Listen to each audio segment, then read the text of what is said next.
Voici la traduction en français adaptée à la culture et aux attentes d'un public francophone, avec une attention particulière à la fluidité, à l'exactitude et au ton. Avez-vous déjà eu le sentiment constant d'être trop, au lieu d'être simplement accepté tel que vous êtes? Vous êtes-vous senti critiqué pour votre profondeur émotionnelle, votre curiosité insatiable ou votre indépendance inébranlable?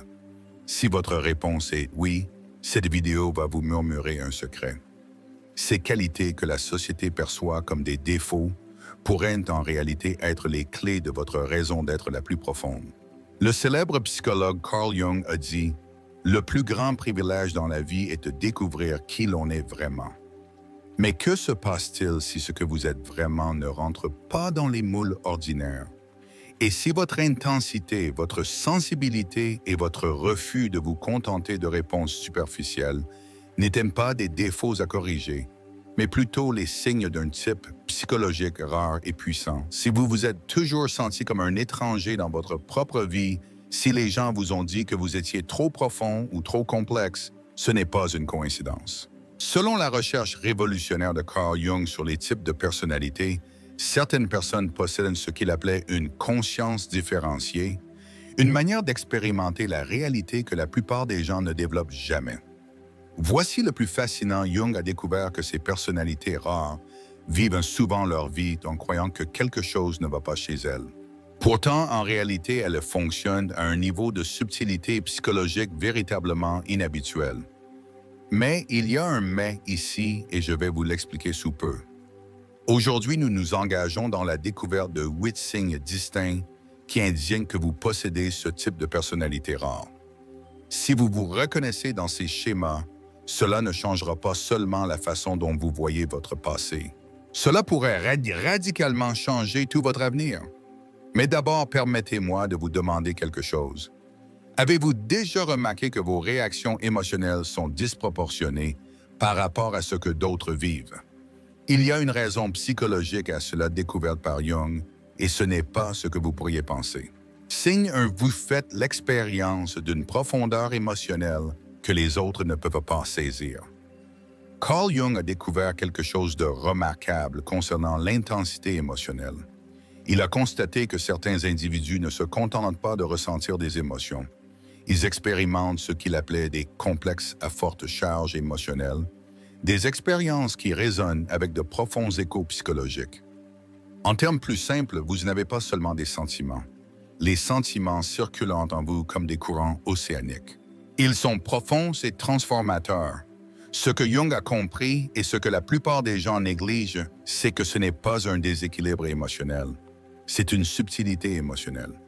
Mais pourquoi la société essayait-elle de vous convaincre du contraire? Lorsque vous ressentez profondément, vous ne réagissez pas de manière excessive. Vous accédez à des couches d'expériences psychologiques que la plupart des gens ont appris à supprimer. Jung a dit « Tout ce qui nous irrite chez les autres peut nous conduire à une meilleure compréhension de nous-mêmes. » Votre intensité émotionnelle n'est pas un fardeau. C'est une forme de radar psychologique qui perçoit ce que les autres ne peuvent pas. Vous ressentez la tension cachée dans les pièces. Vous remarquez quand le sourire de quelqu'un ne correspond pas à ses yeux. Vous portez les courants émotionnels sous-jacents de chaque interaction parce que votre âme a été créée pour la profondeur, non pour les plaisanteries superficielles. Mais c'est là que ça devient intéressant et c'est là que la plupart des gens ayant ce trait commettent une erreur critique qui les maintient bloqués. Jung a identifié un schéma spécifique dans la manière dont les personnes émotionnellement profondes sabotent souvent leurs propres capacités. Le monde vous dit « N'exagérez pas, soyez plus raisonnable, ne dramatisez pas tout autant. » Mais Jung a compris que lorsque vous supprimez cette profondeur émotionnelle, vous ne devenez pas normal. Vous devenez névrosé. Vous commencez à expérimenter ce que Jung appelait la division psychologique. Une partie de vous connaît la vérité, tandis que l'autre essaie de se conformer. C'est pourquoi vous êtes probablement épuisé d'essayer d'être quelqu'un que vous n'êtes pas. Et si je vous disais que Jung a découvert un moyen de transformer cette intensité émotionnelle d'un fardeau en votre plus grande force? Je partagerai cette technique au signe 6. Signe 2, vous remettez tout en question avec une curiosité incessante. Selon Carl Jung, la plupart des gens mènent ce qu'il appelait des vies inconscientes. Ils acceptent la programmation sociétale sans la remettre en question. Mais vous ne pouvez pas vous empêcher d'aller plus loin. Jung vous reconnaîtrait comme quelqu'un doté d'une fonction de pensée active qui refuse d'accepter les explications superficielles. Voici le point important. Jung a découvert que les personnes qui remettent tout en question ne sont pas difficiles. Elles sont psychologiquement honnêtes. Mais cette honnêteté a un coût caché que la plupart des gens ne réalisent pas avant qu'il ne soit trop tard. Vous ne demandez pas seulement « quoi », vous demandez « pourquoi ». Pourquoi les gens restent-ils dans des relations qui les rendent malheureux? Pourquoi acceptons-nous des systèmes qui ne nous servent pas? Pourquoi prétendons-nous que les conversations superficielles sont des connexions significatives? Votre esprit cherche constamment la vérité sous les apparences. Jung appelait cela la fonction transcendante, la capacité psychologique à voir au-delà des limitations existantes. Pendant que les autres acceptent le statu quo, vous envisagez déjà ce qui pourrait être différent, ce qui pourrait être meilleur, ce qui pourrait être plus authentique. Mais voici le paradoxe que Jung a identifié. Plus vous voyez clairement, plus vous pourriez vous sentir seul. Pourquoi? Parce que vos questions menacent les illusions confortables des autres. Lorsque vous posez des questions profondes, vous ne cherchez pas seulement des réponses. Vous défiez les défenses psychologiques qui maintiennent les gens en sécurité dans leurs limites. C'est pourquoi vous avez probablement été qualifié de cynique ou de négatif, alors qu'en fait, vous êtes courageusement honnête. Jung a découvert quelque chose de fascinant sur les gens comme vous. Il possède ce qu'il appelait une conscience prophétique. Vous voyez où les choses vont d'avant les autres. Avec cette capacité vient une responsabilité. Je l'expliquerai dans le dernier signe et cela pourrait vous surprendre. Signe 3, vous avez développé une indépendance incessante comme forme de survie psychologique. Carl Jung a dit « La chose la plus terrifiante est de s'accepter complètement ». Vous aussi, vous avez appris cela non par choix, mais par nécessité. Selon les recherches de Jung, les personnes ayant des personnalités rares développent souvent ce qu'il appelait une conscience individuée plutôt que les autres, généralement par l'adversité. Voici ce que Jung a vu que la plupart des thérapeutes ne voient pas. Votre indépendance n'est pas un mécanisme de défense, c'est un accomplissement. Mais la société essaiera de vous convaincre que c'est un problème. Et c'est pourquoi c'est dangereux. À travers des expériences douloureuses, vous avez appris que dépendre des autres pour un sentiment de valeur est un sable mouvant psychologique. C'est pourquoi vous vous êtes construit. Vous vous êtes souvent tenu seul, créant une identité qui ne peut être enlevée par l'opinion ou l'absence de quelqu'un d'autre. Jung appelait ce processus l'individuation, le voyage psychologique vers la complétude. La plupart des gens ne terminent jamais ce voyage parce qu'il exige de confronter ce que Jung appelait l'ombre, toutes les parties de vous-même que l'on vous a appris à rejeter. Mais c'est là que ça se complique. Votre indépendance attire les gens qui veulent la posséder et repousse ceux qui s'en sentent menacés. Jung a identifié un schéma spécifique dans la façon dont les personnalités indépendantes se comportent dans les relations, et comprendre ce schéma change tout. Vous n'avez pas besoin de quelqu'un pour vous compléter parce que vous avez fait le travail psychologique de vous compléter vous-même. Cela signifie que vous ne recherchez pas de relations par désespoir. Vous les recherchez par choix. Vous ne voulez pas que quelqu'un vous sauve. Vous voulez quelqu'un qui se tienne à vos côtés pendant que vous continuez tous les deux à grandir. Jung a découvert quelque chose de profond sur les personnes qui atteignent une véritable indépendance. Elles deviennent un aimant à la fois pour l'amour authentique et pour le contrôle manipulateur. La clé est de connaître la différence, et je vous montrerai la méthode pour déterminer cela au signe sept. Votre solitude n'est pas de l'isolement, c'est un sanctuaire. C'est là que vous vous souvenez de vous-même sous tous les rôles et attentes, et cette connaissance de soi, disait Jung, est le fondement de toute santé psychologique. Signe 4, vous avez une conscience intuitive à un niveau presque psychique. Carl Jung a révolutionné la psychologie lorsqu'il a identifié l'intuition comme une fonction psychologique légitime. Il a dit « L'intuition est la perception par l'inconscient révélant des idées, des images, des possibilités et des issues d'une situation bloquée le plus souvent par un processus non immédiatement conscient.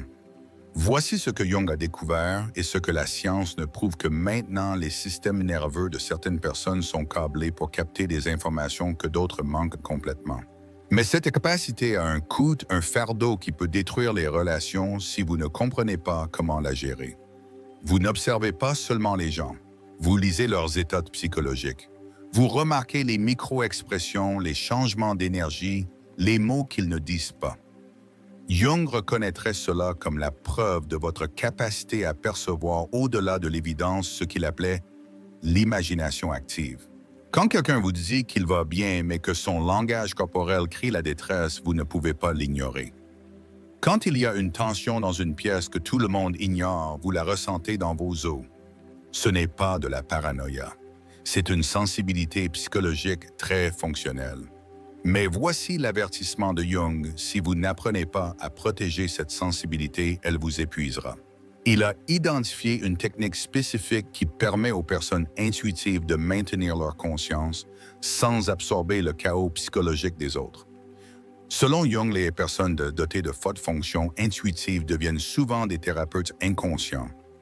Elles se retrouvent à faire le travail émotionnel pour tous ceux qui les entourent. Vous arbitrez les conversations, apaisez les tensions et portez des chagrins inexprimés, parce que vous ne pouvez pas vous empêcher de les percevoir. Jung a fait une découverte surprenante sur les personnalités intuitives. Elles se perdent souvent dans le processus de compréhension des autres. Il existe un piège psychologique spécifique qui attrape presque toutes les personnes ayant ce trait, et le reconnaître est crucial pour votre bien-être. Le danger est que vous deveniez si habile à lire les autres que vous oubliez de vous sonder vous-même. Vous devenez centré sur l'extérieur. Vos propres besoins restent insatisfaits et inexprimés alors que vous scannez constamment les données émotionnelles. Mais Jung a découvert que lorsqu'il travaillait avec des individus très intuitifs, il pouvait transformer cette sensibilité d'un fardeau en un super-pouvoir. Le secret réside dans la compréhension de ce qu'il appelait les limites psychologiques. Et j'expliquerai cette technique sous peu. Signe 5, vous désirez le sens plus que l'acceptation sociale. Carl Jung a dit « Le plus grand privilège dans la vie est de découvrir qui l'on est vraiment. » Mais si être fidèle à soi-même signifie rejeter tout ce que la société vous dit de vouloir, Jung a découvert que certaines personnalités ne peuvent tout simplement pas vivre de vie psychologiquement inauthentique. Voici ce que Jung a remarqué chez des gens comme vous, vous ne choisissez pas le sens plutôt que la popularité. Votre âme l'exige. Cependant, cela crée un type de conflit psychologique spécifique qui peut être dévastateur si vous ne comprenez pas ce qu'il est. Vous avez probablement essayé de vivre pour la validation externe. Peut-être avez-vous suivi le scénario. Vous avez dit les bonnes choses. Vous avez joué le rôle attendu. Mais Jung reconnaîtrait immédiatement les symptômes, ce vide rongeur, ce sentiment de trahir quelque chose de fondamental, ce désespoir silencieux sous les applaudissements. Selon Jung, lorsque vous vivez contre votre type psychologique, vous ne vous sentez pas seulement mal à l'aise. Vous développez ce qu'il appelait des symptômes névrotiques. Votre âme se rebelle littéralement contre l'inauthenticité. Jung a fait une découverte troublante. La plupart des gens n'expérimentent jamais le vrai sens parce qu'ils ont trop peur du rejet social. Mais les gens comme vous font face à un défi différent, à la fois plus difficile et plus gratifiant. Vous ne pouvez pas prétendre que les objectifs superficiels sont importants. Vous ne pouvez pas vous enthousiasmer pour des réalisations qui manquent de substance. Vous ne pouvez pas former de relations basées sur la commodité plutôt que sur la connexion. Votre maquillage psychologique ne le permettra pas. C'est pourquoi vous vous êtes probablement senti comme un étranger dans votre propre culture. Cependant, Jung a identifié quelque chose de remarquable chez les personnes qui priorisent le sens. Elles deviennent des catalyseurs évolutifs pour la conscience humaine. Lorsque vous refusez de vous contenter de moins qu'une connexion authentique, vous forcez les autres à affronter leur propre inauthenticité. Lorsque vous posez des questions que les autres évitent, vous faites de la place pour la vérité. Lorsque vous vivez selon vos valeurs plus que vos peurs, vous donnez aux autres la permission de faire de même. Mais voici l'insight le plus crucial de Jung sur les personnalités axées sur le sens. Vous avez une responsabilité psychologique qui s'étend au-delà de l'épanouissement personnel. J'expliquerai quelle est cette responsabilité dans le dernier signe, et cela pourrait changer la façon dont vous voyez le but de toute votre vie. Signe 6, vous avez dépassé les personnes et les environnements qui vous convenaient d'autrefois. Carl Jung a dit « La plus grande tragédie de la famille, c'est la vie non vécue des parents. » Alors que se passe-t-il lorsque vous refusez de vivre une vie non vécue?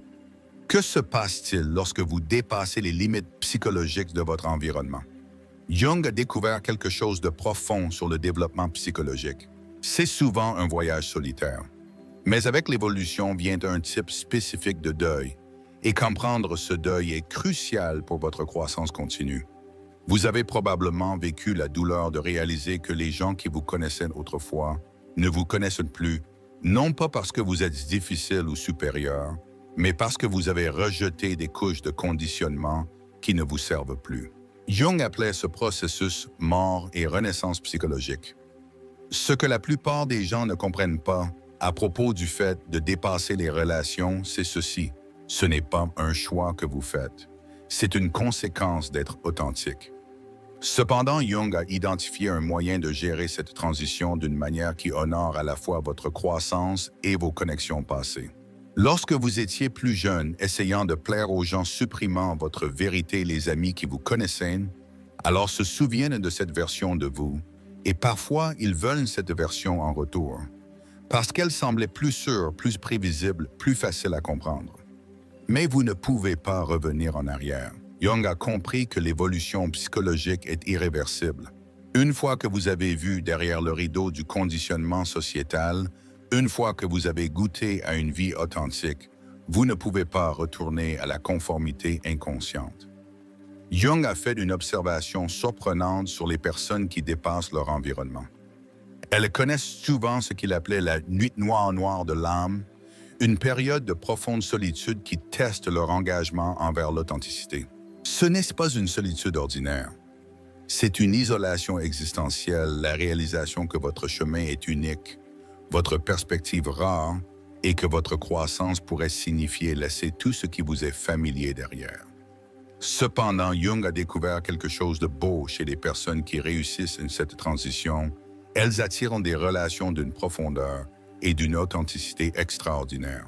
La clé est de comprendre son concept de résonance psychologique. Comment les personnes authentiques se trouvent? Lorsque vous arrêtez de jouer un rôle et commencez à être vous-même, lorsque vous arrêtez de vous rabaisser et commencez à vous épanouir, lorsque vous arrêtez de vous excuser pour votre profondeur et commencez à l'assumer, quelque chose change dans tout votre champ relationnel. Signe 7, vous offrez une présence profonde dans un monde distrait.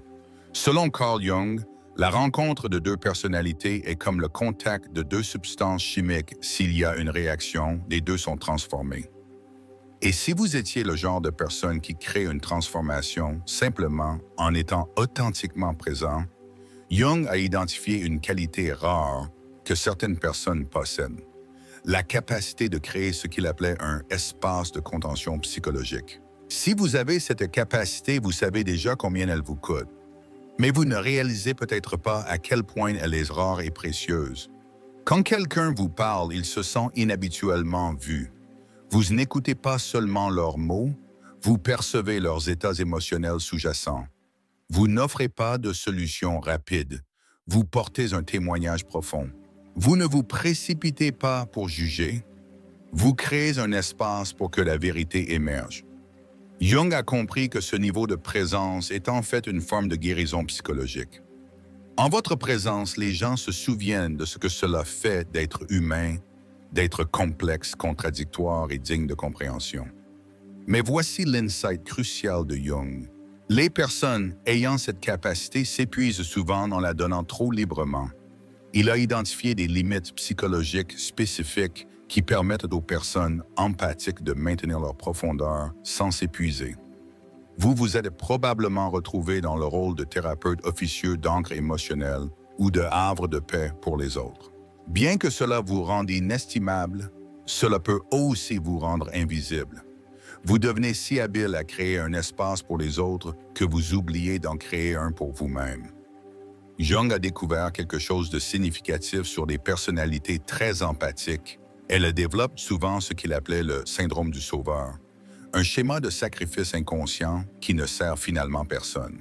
Le travail n'est pas d'arrêter de se soucier ou de fermer votre cœur, c'est d'apprendre le discernement, de comprendre qui mérite l'accès à votre présence émotionnelle et qui a gagné le droit de réciproquer. Lorsque Jung a travaillé avec des personnes qui possédaient une présence thérapeutique naturelle, il a constaté qu'elles devaient acquérir une compétence spécifique qui transformait complètement leur relation. Je partagerai cette compétence dans le dernier signe car c'est la clé pour maintenir vos dons sans vous perdre. Signe 8, vous ressentez un but plus grand que vous n'avez pas encore défini. Carl Jung a dit « Votre vision ne deviendra claire que lorsque vous pourrez regarder dans votre propre cœur. Celui qui regarde à l'extérieur rêve. Celui qui regarde à l'intérieur s'éveille. » Si vous avez porté un sentiment persistant que vous êtes destiné à quelque chose de plus grand que l'ordinaire, Jung reconnaîtrait cela comme ce qu'il appelait la fonction transcendante. C'est l'élan de votre âme vers l'individuation et le but. Voici ce que Jung a découvert sur les personnes ayant un sens du but non défini mais urgent. Elles ne sont pas délirantes ou égocentriques. Elles répondent à ce qu'il appelait un appel archétypal. Cependant, il existe une manière spécifique dont cet appel peut être déformé et comprendre cela est crucial. Vous l'avez ressenti. Ce savoir incessant et agité que vous avez quelque chose à apporter, quelque chose à construire, quelque chose à dire. Ce n'est peut-être pas encore clair, mais c'est indéniable. Jung a compris cela comme la preuve d'un potentiel créatif cherchant à s'exprimer. Il ne s'agit pas de célébrité ou de reconnaissance, il s'agit de l'impératif psychologique de vivre en alignement, en harmonie avec votre nature la plus profonde. Jung a constaté que les personnes qui ignorent cet appel développent souvent des symptômes névrotiques. Anxiété, dépression, sentiment de vide. Mais voici l'insight le plus profond de Jung sur les personnalités motivées par un but. Votre appel n'est pas seulement personnel, il est transcendant. Vous n'êtes pas seulement ici pour vous réaliser. Vous êtes ici pour servir l'évolution de la conscience. Jung croyait que les individus ayant des personnalités rares agissent comme des ponts entre les domaines inconscients et conscients de l'expérience humaine. Par votre profondeur, votre questionnement, votre refus de vous contenter de réponses superficielles, vous aidez l'humanité à grandir. C'est pourquoi vous ne pouvez pas vous contenter de l'ordinaire. C'est pourquoi les connexions superficielles semblent vides. C'est pourquoi vous préférez être seul plutôt que de jouer un rôle. Votre âme sait que vous avez du travail à faire et ce travail exige authenticité, profondeur et courage. Cependant, Jung a également mis en garde contre l'inflation que la reconnaissance de votre but peut entraîner. La clé est de maintenir à la fois l'humilité et le pouvoir de comprendre que vous êtes spécial sans croire que vous êtes supérieur. Carl Jung a consacré toute sa carrière à l'étude de personnalités comme la vôtre. Il appelait les personnes ayant ces traits des individus différenciés qui ont développé une complexité psychologique leur permettant de voir, de ressentir et de comprendre à des niveaux que la plupart des gens n'atteignent jamais. Si même la moitié de ces signes ont résonné en vous, vous n'êtes pas seulement différent, vous faites partie de ce que Jung appelait la pointe de la conscience humaine. Vous faites partie des personnes qui poussent notre espèce vers une plus grande conscience, une vérité plus profonde et une connexion plus authentique. Oui, cela peut parfois sembler solitaire. Oui, vous serez incompris. Oui, cela demande plus de courage que la plupart des gens n'en auront jamais besoin. Mais Jung croyait que les gens comme vous sont indispensables à l'évolution psychologique de l'humanité. Votre sensibilité n'est pas une faiblesse, c'est un super pouvoir. Votre intensité n'est pas trop, c'est exactement ce dont le monde a besoin. Votre refus de vous conformer n'est pas difficile, il est courageux. Carl Jung a dit d'un jour, « La chose la plus terrifiante est de s'accepter complètement. » Vous êtes en train d'apprendre à faire exactement cela, et ce faisant, vous donnez aux autres la permission de faire de même. Si ces réflexions ont résonné en vous, N'oubliez pas d'aimer la vidéo et de partager dans les commentaires quels signes vous ont le plus parlé. Vous pouvez vous abonner à la chaîne pour plus de contenu d'une profondeur similaire. N'oubliez pas, vous n'êtes pas trop. Le monde est trop peu. Et savez que des gens comme vous sont ceux qui changeront cela.